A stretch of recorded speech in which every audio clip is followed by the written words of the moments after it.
There is a lot which the opposition will try and do. Now they have come together, it's a committee of contradictions as I quote some people. But let's focus on the positives now. They will want to say their thing and they will want to drag the narrative there. What's the narrative with the government? Before I come to the G20 aspect, I want to ask you what's going to happen soon after G20, this special session of Parliament 18 to 22nd.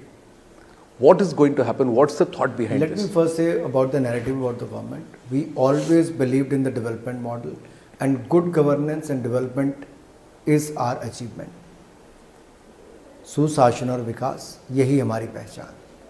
और Bharatiya Janata party ने 9 साल तक नरेंद्र मोदी जी के नेतृत्व में इस NDA की सरकार ने शानदार काम किया। दुनिया की 10वीं सबसे बड़ी अर्थव्यवस्था से दुनिया की 5वीं सबसे बड़ी अर्थव्यवस्था बने। 18.5 करोड़ गरीबों को गरीबी रेखा से बाहर निकाला। 4 करोड़ बहनों को लखपति बनाया, पक्के घर देखे। वो सारी मैं आपकी योजनाओं में जाने की बजाय हमने वो सब कदम उठाए जो गरीब कल्याण के थे।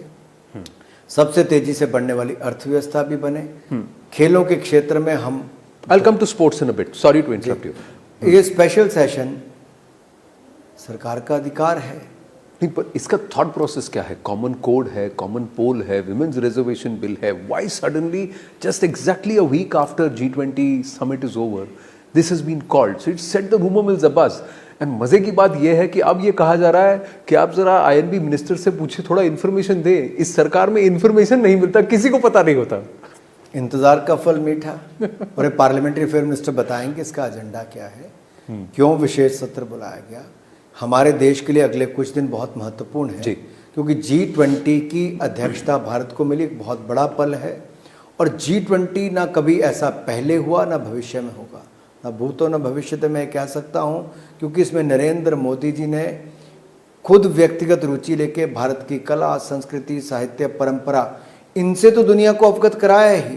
देश के हर राज्य, यूनियन टेरिटरी में 60 शहरों में 200 से ज़्यादा मीटिंग में कई हजार विदेशी प्रतिनिधि उसमें आकर भाग लिए.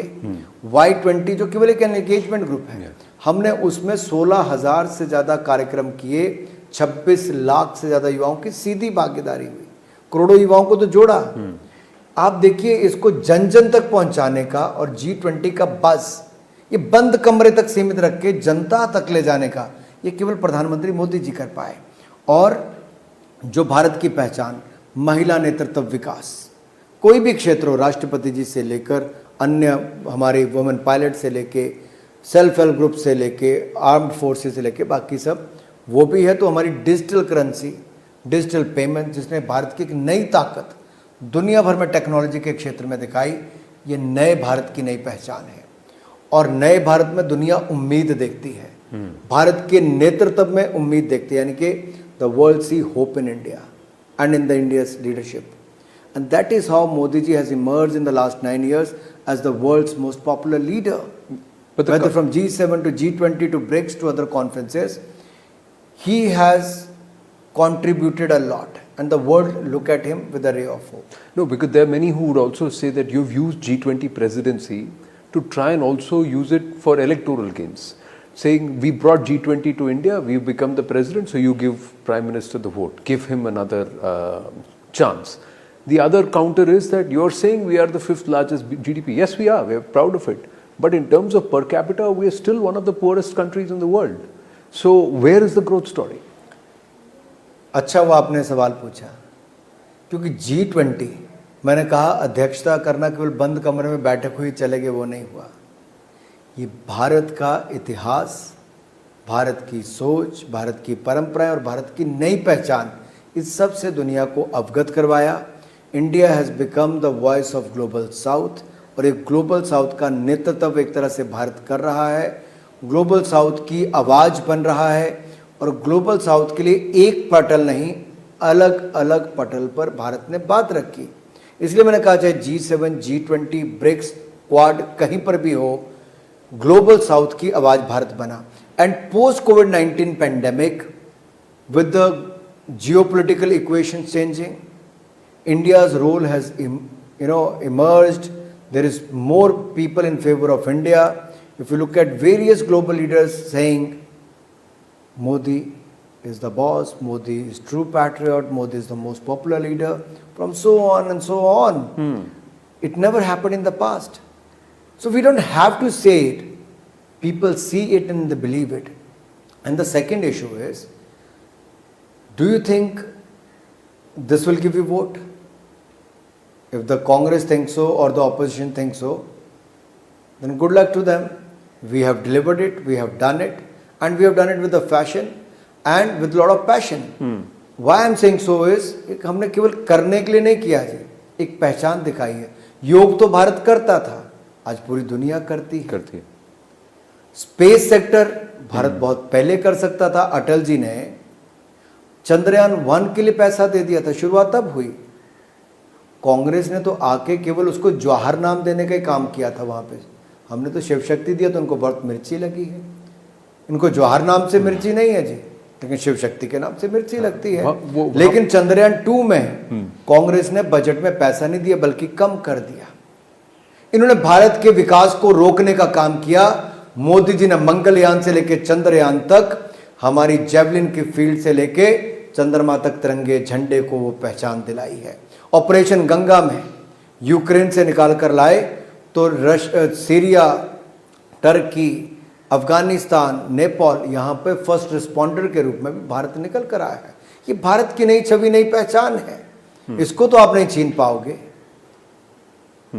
Let me ask you this, Shiv Shakti, because you mentioned it. I was about to come to sport with Pragnananda. I'll come to that. Next question is that. But on Shiv Shakti, when they say that even with Chandrayaan you've pushed a Hindutva agenda, do you sometimes within your team, is it irking that we are Hindustan and time and again governments, people, netas have to justify calling something which is integral to our civilization, our entity? And it's a scientific thought process. Shiva and Shakti, Sadhguru was explaining, are two spins. There is science with spiritualism. Does it irk you when these issues are raked up and said there is an agenda to it? It shows their mindset. Well, they're limited to one family, one parivar. We give priority to India, India first. And there's nothing wrong naming it Shiv Shakti. We should be proud of it. But is that pride there, or is there a little bit of a reluctance? Or do you feel the constant need to justify decisions? Why should we justify? Why we need to? They have to explain why they are anti-Hindu, why they are anti-Sanatan.